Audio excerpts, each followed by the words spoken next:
ہیں تو گردن کی سرجری تمام ویوز اور نروز نکلتی ہیں، تو اگر کوئی ہمارا غلطی سے بھی ٹچ ہو جائے تو آپ کو کوئی جسم کا حصہ نکارا ہو سکتا ہے، پیرالائز ہو سکتا ہے۔ وہ میری فیملی بھی نہیں مانتی، وہ کہتے ہیں جی کہ نہیں، تو اس وقت تک آپ فزیو تھراپی، پھر ساتھ آکو پنکچر انہوں نے ایڈ کروایا ہے۔ میں سمجھتا ہوں کہ زیادتی ان کے ساتھ یا دوسرے لوگوں کے ساتھ ہو رہی ہے، یہ ٹوٹل ہیومن رائٹس کی وائلیشن ہے، یہ دنیا میں کہیں نہیں ہوتی۔ میں سمجھتا ہوں کہ ان کو علاج معالجے کے لیے اجازت دینی چاہیے اور آ کے وہ چیک اپ کروائیں۔ وہ جس طرح ریکور ہوئی وہ بھی ایک معجزہ تھا کہ کئی ہفتے کوما میں رہنے کے بعد انہوں نے پھر آہستہ میرے ساتھ باتیں کی انہوں نے تقریباً 10 روز پہلے۔ کچھ اللہ سے خوف رکھنا چاہیے۔ تو باجی کلثوم کے جانے کے بعد معافی مانگنا، یہ کہنا کہ ہمیں بڑی تکلیف ہے، ہم نے یہ کہا، ہمیں نہیں کہنا چاہیے تھا، اٹس ٹو لیٹ۔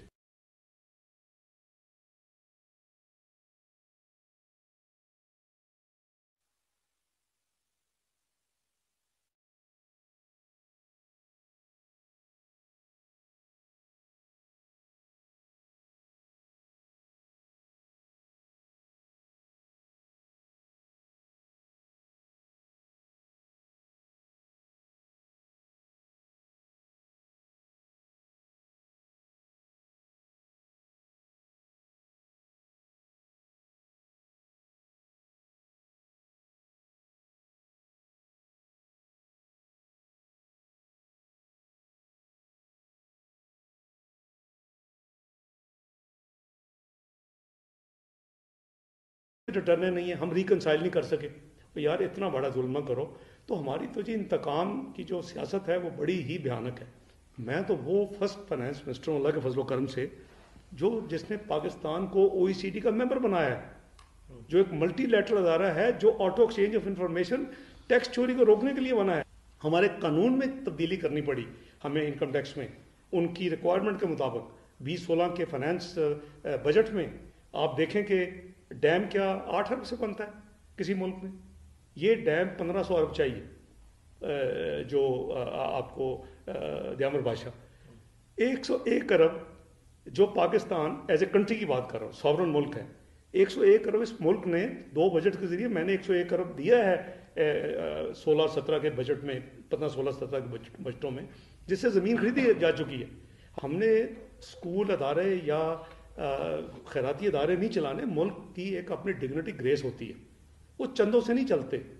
وہ اپنے آپ کو ہم مضبوط کریں معاشی طور پہ جیسے ہم کر رہے تھے، ہم ضرور احتساب کریں، لیکن جب تک آپ کے پاس سالڈ ایویڈنس نہ ہو،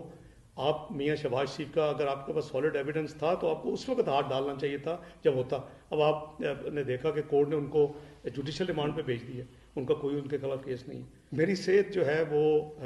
جو میری ہارٹ کی تو میرا جو اسٹنٹ نومبر 13 میں پڑا تھا وہ تو بند ہو چکا ہے، لیکن مجھے یہاں یہ ایڈوائز کیا گیا تھا کہ جو آپ کی جب میں عمرے پہ 28 اکتوبر 2017 کو میں گیا تو جب مجھے بہت پریشر ہوا تو پھر میں یہاں آیا 29 اکتوبر کو، تو وہ اینجیوگرافی ہوئی تو انہوں نے کہا جی وہ بند ہو چکا ہے، لیکن آپ دوائیوں کے ساتھ اس کو بس چلنے دیں، دوبارہ نہ کروائیں۔ لیکن میں نے کہا پھر میری چیسٹ پہ اتنی جو پریشر رہتا ہے، اور وہ کہتے ہیں جی آپ کی سروائیکل چیک کرائیں جو آپ کہتے ہیں کمپلین کرتے ہیں، تو میری C3 4 5 6 7 اور لوور بیک یہ میری پرابلم ہے اور بہت ہی ایکیوٹ ہو گئی ریسنٹلی۔ اب مجھے جو سرجن رچرڈ گلن ہے بہت بہت مشہور یہاں کا، وہ یہ کہتے ہیں کہ جی آپ اس کا علاج ہے سرجری میں رسک ہیں، تو گردن کی سرجری تمام ویوز اور نروز نکلتی ہیں، تو اگر کوئی ہمارا غلطی سے بھی ٹچ ہو جائے تو آپ کو کوئی جسم، آپ کو کسی سے پیسہ مانگنے کی ضرورت نہیں ہے، پھر تو آپ بند کریں پیسہ مانگنا۔ اور یہاں مجھے حساب دیں کہ $5 ارب کتنا خرچ کر دیا آپ نے۔ ہم اپنی چھوٹی چھوٹی سیاست میں ایسی سٹیٹمنٹس دے دیتے ہیں جو کہ ملک کی معیشت کو گلوبلی اور بین الاقوامی سطح پہ بہت زیادہ نقصانات پہنچاتی ہے۔ ہم نے بہت غیر ذمہ دارانہ سٹیٹمنٹس دی ہیں، ہم ایک دوسرے ممالک میں جا کے کہتے ہیں جی ہم بہت کرپٹ ملک ہیں، حالانکہ وہاں جس ملک میں کہتے ہیں وہ کرپشن انڈیکس میں ہمارے سے اوپر ہے۔ تو ہونی چاہیے احتساب، لیکن اصول کے ساتھ، اس طرح کا احتساب نہیں کہ جی 3.25 صفحے لکھ دے GIT کہ حساب دار نے پاکستان میں 20 ٹیکس ریٹرن نہیں دی اور اس بیسس پہ ایک ججمنٹ آ جائے کہ جس کا ریفرنس فائل کر دیں۔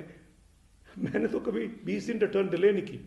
میرا لنڈن میں کوئی فلیٹ نہیں ہے، وہ مجھے پتہ بھیجیں، میں تاکہ جا کے وہاں اگر انہوں نے اپنے پیسے سے خرید کے میرے نام پہ کوئی یہاں فلیٹ رکھ دیے ہیں تو میں اس کو لے لوں، تو میں بجائے کرائے پہ رہنے کہ میں اس فلیٹ میں رہوں اور دوسرا میں بیچ دوں تو میں اس سے اپنا گزارا کروں. بات یہ ہے کہ میرا نہ صرف لنڈن میں کوئی فلیٹ نہیں ہے، میرا دنیا میں کہیں پراپرٹی نہیں، میرا دنیا میں پاکستان کے علاوہ کوئی بینک اکاؤنٹ نہیں ہے. وہ 90 کی دہائی کی سیاست کو واپس لے آئے. اب میں آپ کو بتا رہا ہوں کہ میری 2 ڈان لیگز کے دونوں بریگیڈیئر صاحبان کی پاناما لیگ میں ہونا اور 11 والیوم میں 3 صفحے لکھنا، اور پہلی چیز یہ لکھنا کہ جی یہ جو 20 سال کا اس انسان نے پاکستان میں ٹیکس رینٹ جمع نہیں کروائیں، اور میں 34 سال کا ریکارڈ دوبارہ بھجوایا اور ان کو بھی دیا. 3 جولائی اور 8 جولائی کو ان کو دوبارہ کاپیز دی ہوئی تھیں. اتنا بڑا جھوٹ جو ہے وہ میں سمجھتا ہوں کہ ظلم ہے، ظلم عظیم ہے کہ اللہ کے راستے پہ سوات کے جو غریب مکین ہیں اور جو اس علاقے کے کڈنی کے پیشنٹس ہیں ان کے لیے اگر